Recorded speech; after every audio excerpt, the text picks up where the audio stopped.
Allergy से होने वाली खांसी के इलाज में कुछ मेडिसिन जैसे कि सिट्रीजिन, लेवोसिट्रीजिन, आप इसके साथ में मोंटेल्यूकास्ट भी दे सकते हैं।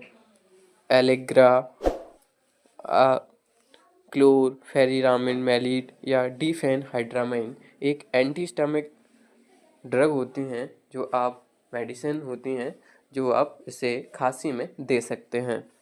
ध्यान रहे, आपको जो भी मेडिसिन मैं बता रहा हूँ आपको डॉक्टर की सलाह पर ही इसको उपयोग करना है।